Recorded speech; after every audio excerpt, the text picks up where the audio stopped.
Hello, and welcome to our webinar, Give Your MAs a Reason to Stay, Building Training Programs and Career Laddering. My name is Suzanne Shaw, and I am a Regional Partnership Manager here at NHA, the National Health Career Association. I work with educators and employers across the country to help provide and healthcare professionals access a better future through healthcare certification and career development opportunities. I'm really excited because I also have with me one of my valued partners that I've worked with for nearly 3 years, Brandy Bergen. She is an HR learning development consultant, also special, for a large healthcare system who employs more than 35,000 healthcare professionals and specifically over 1,200 medical assistants. Not only have we developed some great strategies together, Brandy has the retention data and results, which show that it works. So first, let me go over a little bit of the agenda and some of the learning objectives that we'll be covering today. Over the years, as I've worked with Brandy and many other employers, we have learned that the best way to attract MAs is to develop a system that gives them a reason to stay. We hope we can provide some helpful insight and resources to meet 3 main objectives that will impact your organization's ability to do just that. First, leverage how MAs can play a significant role in your operations. Second, we'll be identifying some of the fundamentals of an MA training program. More specifically, what does that mean for you and your organization, and where do you start? And lastly, how to use and develop career ladders for medical assistants as a strategy for career growth and retention.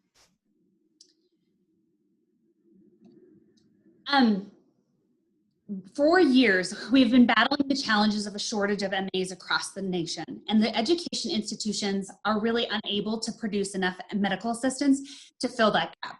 As employers, you guys are probably experiencing just the intense desire for more medical assistants. We all know that medical assistants are front and center in our patient care, and it is now falling on employers to have a lasting impact on finding, keeping, and developing medical assistants now and in the future. In 2017, according to Wanted Analytics, MA turnover was 59%. The cost of turnover per medical assistant was over $14,000, which equates to approximately 40% of the average MA's annual salary. It's expensive to lose medical assistants. So knowing this, let's look at some further data trends among medical assisting in the United States. So according to data from Wanted Analytics, which is a professional recruiting and industry data research resource, there are upwards of 80,000 open MA positions across the United States. Since 2018, we've seen the number of employed medical assistants gradually increase to help fill that gap. But as you can see, the impact of COVID-19 had a drastic decline. So what does that mean? Well, this tells us that the need to hire and retain medical assistants is at an even higher demand. As most of you know, that the responsibilities of medical assistants are constantly evolving. With team-based care, medical assistants are now more present in patient visits, they're more engaged in electronic health records, and they're really increasing their impact in health coaching to ensure patient adherence. They're having a greater role or responsibility in what the patients take with them out of the clinics. In addition, virtual visits are becoming more common and are penetrating the market in nearly every discipline, requiring medical assistants to be trained on new technologies and develop additional communication skills to ensure that their communication methods and skills are professional and efficient. Finally, one of the most surprising shifts that we've seen this year was seeing medical assistants being assigned to facilities and disciplines that they may not have had any experience or training for. So when ambulatory care was seeing a decrease in volume when the pandemic broke out, the hospitals were seeing an increase with additional precautions now in place. And many organizations, including Brandy's, made the innovative decision to transition their medical assistants to help manage additional precautions or even fill in as patient care technicians. All of these scenarios bring up a really important consideration when discussing your training programs. How are you preparing your medical assistants for these shifts in the industry? So let's talk a little bit about what the industry looks like and what some of those expectations are. Before you really put together a plan for training options, you'll want to identify what the standard medical assistant career pathway looks like in your organization. Wanted Analytics has published the information regarding medical assistant salaries based on years of experience. As you can see, across the country, organizations are developing pay scales based on experience. But as we're discussing training programs and career ladders for your medical assistants, you will want to consider, what else do you make a priority within your organization? How can you incentivize your medical assistants to advance in their roles? And how do you develop them into high-performing, contributing team members in your organization? So as we're talking about career ladders, I first want to get back to kind of the basics of what medical assistant training options look like. We will absolutely address some of the internal medical assistant training programs and opportunities, but first I want to break down the different pathways and training that they have when seeking a start in the industry. The first pathway is through a more traditional program, either at a career college or a community college or even a trade school. These typically range anywhere from 9 to 18 months, will include some form of clinical externship or capstone course, and will result in the student's ability to sit for an ME certification. The second pathway is through workforce programs. Workforce programs are typically occupational training opportunities sponsored or funded through the Department of Labor, and that is managed at either the state or federal level. They're typically shorter programs and are fully integrated in the workforce, meaning a student is taking the didactic or the classroom portion and getting on-the-job experience at the same time. This final option is what we'll talk a little bit more about, is that employer-based program. It can happen one of two ways. One, an employer could develop their own MA training program that includes both the didactic content to teach the medical assistants necessary skills and material, and then provides direct hands-on experience at in the healthcare system or organization. This is usually self-funded through either internal investments or grant money. The other way employers can develop their own MA training program is to develop a direct or exclusive partnership with the school. It looks similar to what the workforce or apprenticeship model looks like, but it is usually privately funded and managed internally. This is a lot of information, but it is important to note that as you develop a web of partnerships and programs, your pipeline for healthcare professionals will only get stronger and more diversified. So basically, the more options, the more partnerships, the more programs that you look at, the more opportunities you'll have for MAs. To think, the typical education program is really only producing 20, sometimes 30 medical assistants in 1 year. They need you as much as you need them. But all the other incredible partnership opportunities like military programs, apprenticeships, and then probably most exciting, an organic in-house program. So really, as a healthcare organization who provides patient care and hires health professionals, there are two main pathways you can take if you want to develop your own training programs. The first aligns with many of the scenarios we've already mentioned, in where you partner with an existing educational institution. Those schools and programs hire instructors, provide the classroom training content, and your organization provides the hands-on externship portion of the program. This provides a really great bridge from school to employment and allows employers to evaluate a potential employer on the job. The second pathway we are encountering and helping develop more and more is a full in-house training program. This usually works really well for healthcare systems or organization who have nurse educators or a full team dedicated to training. So there's not as much of an upfront investment in developing these programs. Your team is able to align the content to the system's initiatives, the scope of work, and best practices. And the ultimate goal here is to train your own medical assistants, have more quality control, and develop loyal employees who are committed to the success of the organization. Kelly Aiken says it best: when the frontline is better trained and has career advancement opportunities within the organization, there's a direct correlation to improved patient care and improved patient satisfaction. I truly believe this, and we've just reviewed kind of a number of different avenues of collaboration with educational partners and workforce opportunities, which we have seen lead to an increase in MA candidate pipeline. But there's an even greater impact opportunity here. If you increase your educational and partnerships, you can improve the quality of your medical assistant candidates and improve patient satisfaction. The next thing we'll go a little bit more in depth with is why develop an MA certification program. We're going to talk a lot more about Brandy's program specifically and why we feel that an employer-based medical assistant certification program is so beneficial for an organization. Brandy, on to you. Thank you, Suzanne.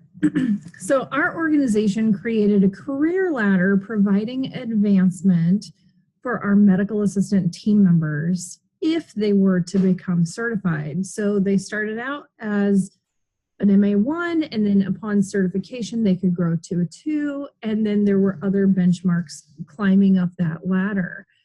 And after multiple years, we realized that only 16 team members took advantage of that opportunity. We reached out to them and asked what barriers they were experiencing that needed to be removed to help stand them up for success. And they shared with us that they didn't have the ability to pay for the certification up front. Even if we were reimbursing, they couldn't come up with that upfront cost, let alone the time to study and have those support structures that they needed to be successful. After connecting with the NHA, we knew exactly what needed to happen. We partnered with them to create an embedded MA certification program, and we provided the upfront cost for our team members to obtain their certification. We used the NHA's provided outline to facilitate the process. We provided them an in-house coach to support them through the content, and we even gifted them 3 hours of on-the-clock study time each week. We first started out with a pilot of 100 team members, and within minutes into the registration start date and time, we had more applicants than seats available. So we doubled it. We now have successfully certified 227 medical assistants across our organization. With the supports in place, we were able to finish 2019 with a 99% pass rate on their first attempt at the certification exam. And currently, we are at a 100% pass rate on the first attempt for 2020. Providing these supports were key in standing up our team members for success. When considering the investment, I think it's really important to have some data points in mind. Before our partnership with the NHA, our MA turnover was in the 75th percentile, which is really, really bad. Within 1 year of starting this support structure, our MA turnover was in the 10th percentile, which is really good and practically unheard of to make this drastic of a change in a positive direction in such a short amount of time. Throughout the duration of our partnership with the NHA and setting up the support structures of our MA certification program, our turnover in that MA position has consistently maintained between the 10th and 12th percentile. In addition, we had a decrease of 43% in our vacancies. Our low turnover rates indicate that not only did we hire them, but we also retained them by giving them a reason to stay. And I'm so thankful that we were able to change lives of our team members in a positive direction through this partnership.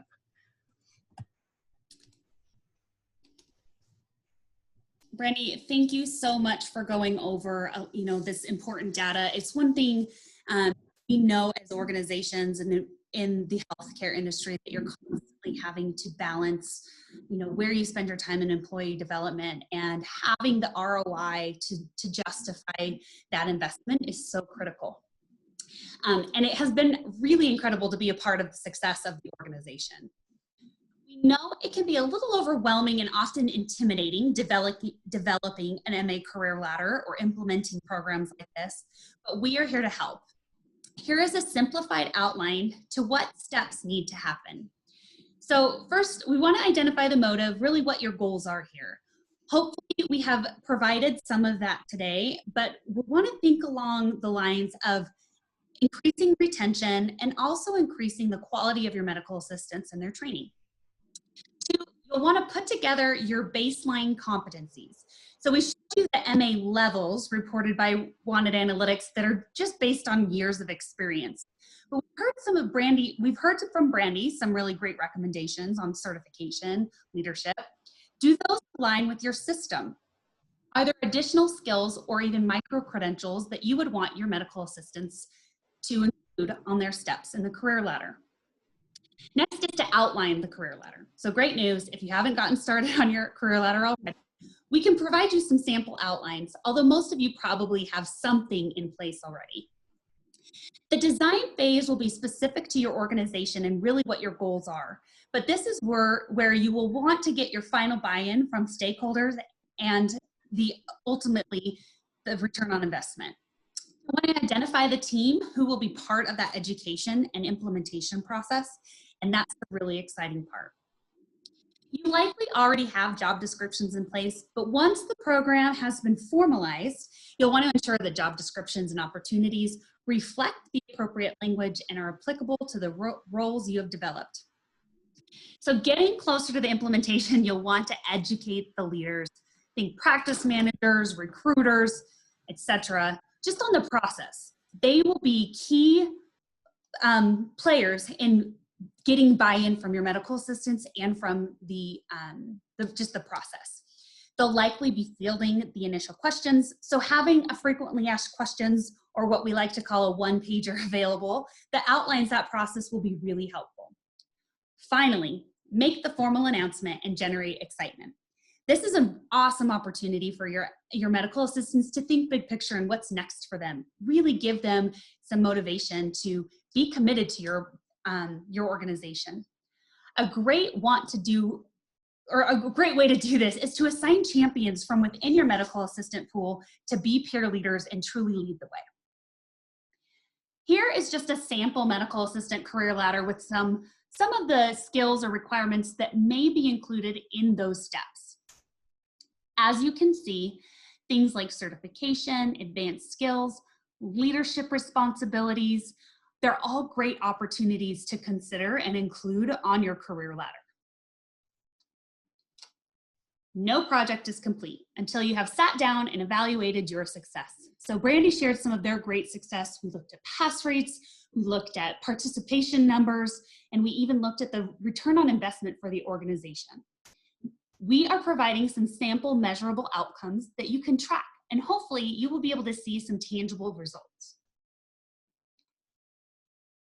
We really appreciate you spending time with us today and hope that this information is really helpful as you develop the best way to attract and retain quality healthcare professionals. I'd also like to personally thank Brandy for her insight and her partnership. Her level of leadership and commitment to her MAs and to the industry are inspiring. In follow-up, we will be providing you with a handful of resources outlining what we discussed and to really help in the next steps. I'll also include my contact information if you have any questions or want to know more about NHA and our professional development for your employees. We look forward to hearing about your success and helping your employees access a better future. Take care.